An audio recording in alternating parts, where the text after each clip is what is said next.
Hai everyone, perkenalkan nama saya Nur Ajija dari kelas 11 MIPA akan melakukan praktikum koloid tentang sifat tindal. Sebelumnya, ayo kita kenalan dulu apa itu koloid. Koloid adalah jenis campuran heterogen yang terbentuk karena adanya dispersi suatu zat ke dalam zat lain yang dicampurkan.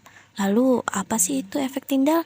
Efek tindal adalah gejala penghamburan cahaya ke segala arah oleh partikel-partikel koloid sehingga tampak seperti titik-titik terang atau lintasan cahaya. Alat dan bahan yang diperlukan adalah gelas yang berisi air H2O, lalu siapkan bahannya sebagai zat terlarut yaitu garam, kopi, dan susu. Langkah pertama, masukkan garam ke dalam larutan H2O lalu aduk.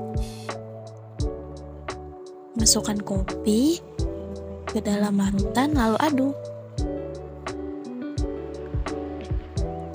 Kemudian masukkan susu ke dalam larutan lalu aduk dengan sempurna. Diamkan sejenak. Setelah didiamkan akan terlihat pada larutan garam terdapat fase homogen yang jernih dan stabil serta tidak ada endapan. Sedangkan pada larutan kopi terdapat dua fase heterogen yang terpisah secara perlahan dan tidak stabil.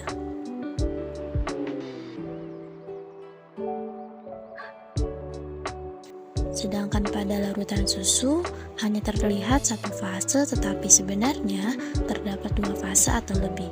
Larutan ini terlihat keruh namun stabil.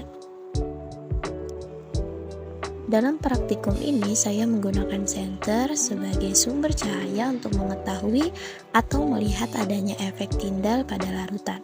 Pada gelas larutan garam, cahaya terlihat jelas dan cahaya dapat diteruskan ke sisi lain gelas. Efek tindal dalam larutan garam tidak tampak, maka dari itu larutan itu disebut sebagai larutan.